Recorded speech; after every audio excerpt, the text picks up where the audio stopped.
All right, hello everybody. This is Mr. Verley Miss Banks.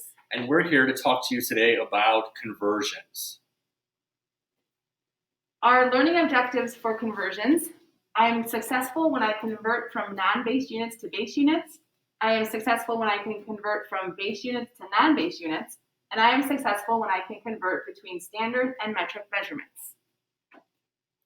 All right, so for unit conversions, we want to have a plan. What do we want to get to? For the most part, we're always going to want to get to our bases. And what we went over in the last lesson, our bases are the KMS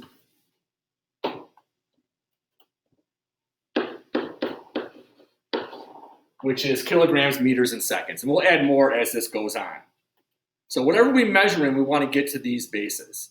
So once we measure and know what we have, we want to set up equalities. So in all of these, there's some kind of conversion where whatever we have measured in is equal to one base unit. Once we do, we can make this a fraction, and any kind of conversion is just multiplying by the number 1. Just like in our first slide where we had Einstein and then another Einstein, even though these have converted and look different, it's still Albert Einstein. We're going to do the same thing. Once we set these up, we're going to multiply, divide, and cancel out the units. For the first one, Miss Banks is going to measure the height of a table. And she's going to use a meter stick, which actually measures in centimeters. So in class, it's not realistic to say we're going to measure in meters because most things are going to be much shorter distances. All right, 76 centimeters. 76 centimeters. So now our base unit for length is meters, so we're going to convert, and we're going to have centimeters, and we know that the 76 centimeters we can consider to be over a fraction of 1. If I want to cancel out the centimeters in the numerator, I want to have centimeters in the denominator, and I want to be left with meters in the numerator. So we can look at this in 2 different ways. One, maybe you just know, because we've dealt with this a lot, that there are 100 centimeters in 1 meter. Or if you're not that familiar with it, we also know that the prefix C is 10 to the negative second. So we'll do it the first way. With the top way, we have 1 meter and we have 100 centimeters. Looking at this, we'll be able to cancel out the centimeters and be left with meters.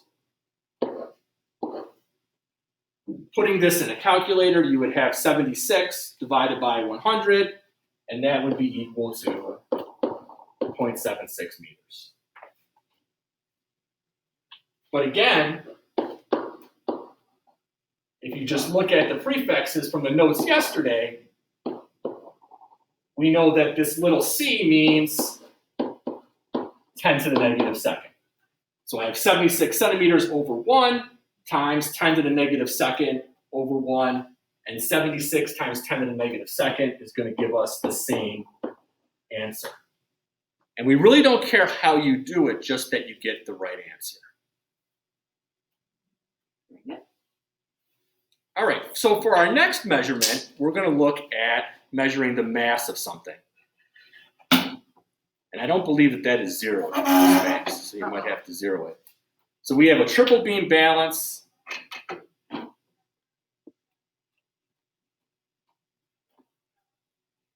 And there's a little knob at the end, and Miss Banks is turning it in and turning it out when it's on 0, so it gets down to be balanced.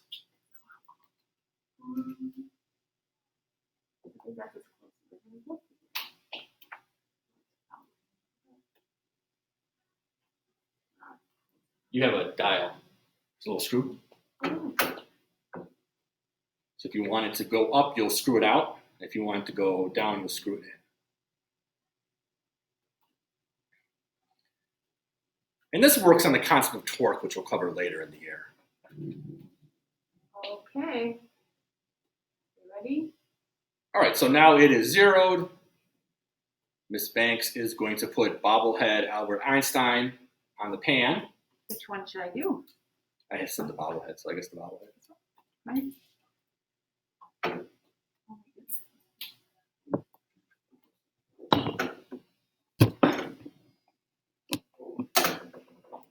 turn the lights on for this.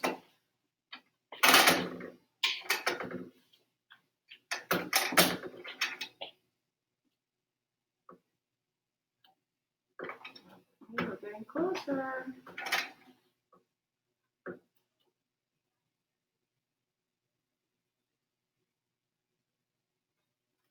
Sorry, everybody.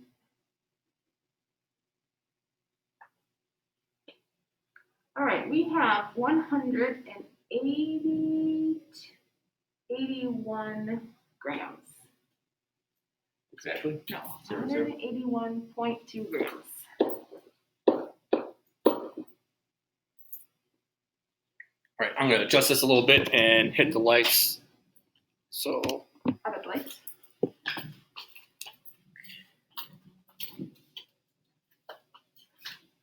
all right, so now our base for mass is kilograms. Kilogram is a lot of mass to think about what you'd be using it in a lab. So a kilogram is going to be 2.2 pounds. Typically, when we do activities, we won't be dealing with pounds. We'll often be dealing with grams. And the same thing with centimeters. We won't be dealing with meters, mainly centimeters. These are useful conversions because they're realistic to what we'll actually do.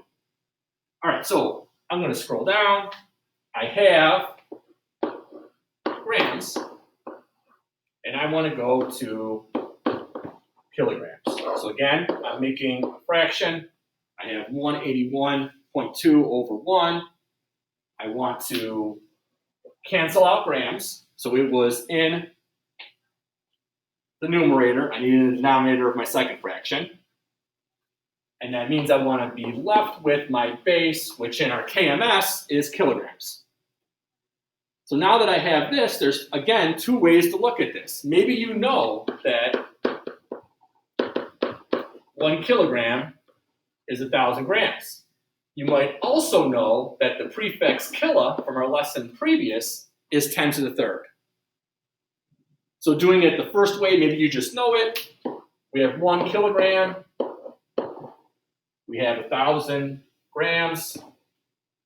I'm going to cancel out this gram and that gram.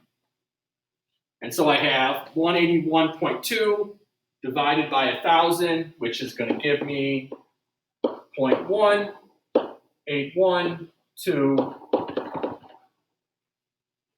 kilograms. Doing it the second way, maybe you don't know that there's 1,000 in it.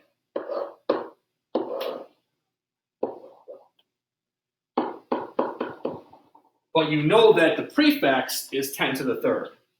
So we end up with 10 to the third down there.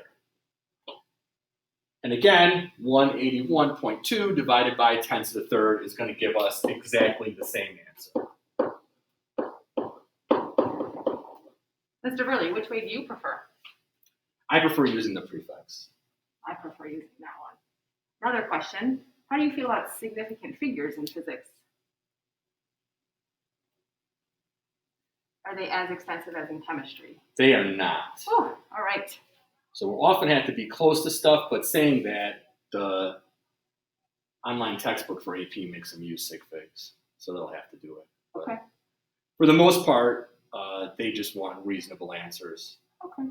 Physics does a lot of estimation as opposed to chemistry where things are very precise. So we just want to be close to things. All right, next. All right, so now we're going to measure the speed of the tumble buggy.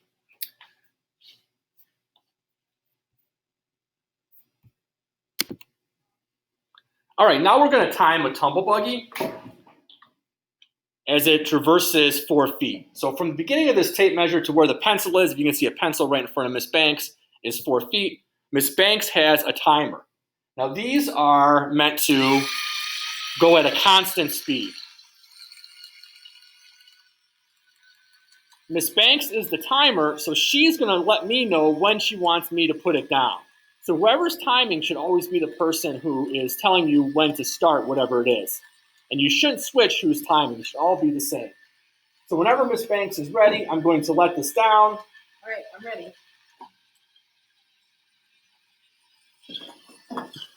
Okay. We have, hold on, he wanted it off-road for a second.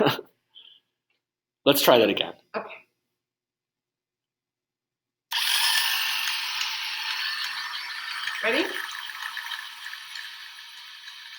go? Or? Right, ready.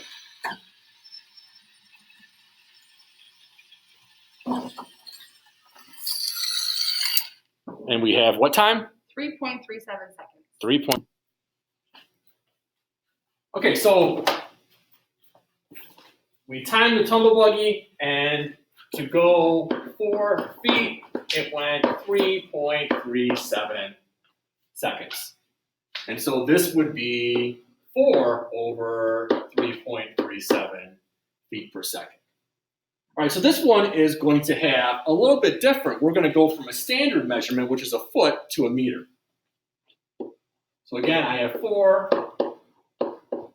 over 3.37. Foot is in my numerator, seconds is in my denominator. I want to go from foot to meters. I don't know exactly what the conversion is, but I do know that 1 foot is 12 inches. So to cancel out the foot in the numerator, I'm going to put it in the denominator, and I'm going to put 12 inches in my numerator. And then the conversion that's easiest from standard to metric is that there's 2.54 centimeters in 1 inch. So 1 inch is going to go here. We have 2.54 centimeters here, and then I'm going to cancel out the centimeters and end up with meters. So we should get a pretty small number. And again, we can either go the way I like, with its 1 centimeters and 10 to the negative second meters up top, or the way Ms. Banks likes, where we have 1 up top and 100 down below. Now we need to put this into a calculator. And then, all right, back with a calculator. I'm going to do 4 divided by 3.37. I'm going to multiply by 12. I'm going to multiply by 2.54, and I'm going to divide by 100. And I got 0.3617. So I would say that this is about 0.362 meters every second. So about a third of a meter per second, which seems pretty reasonable because that tumble buggy is not that quick. All right, the last thing that we want to do with you guys is to go from meters per second to miles per hour. So in physics, this is how we evaluate how fast stuff's going. But a meter per second really doesn't mean much to you. And even if you were in a metric country, it wouldn't, because they would talk about kilometers per hour, not meters per second typically.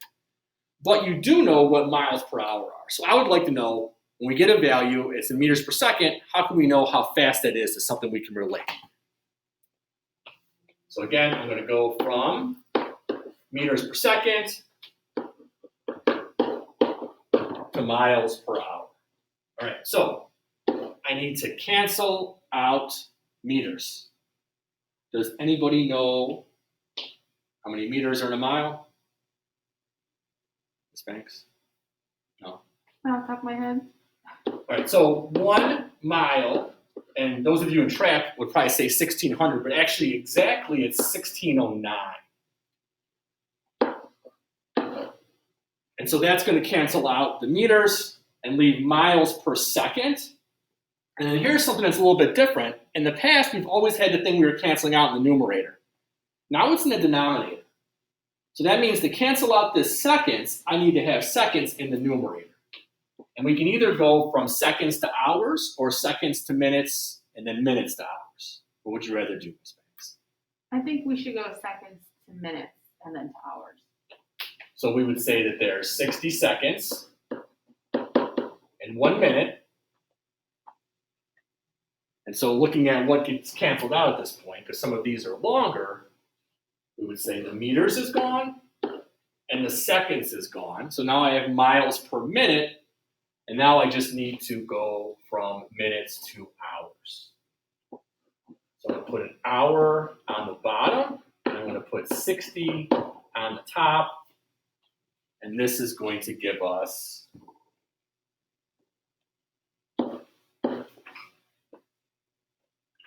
and so we have 60 times 60, which is 3,600, divided by 1,609, which is 2.2, approximately.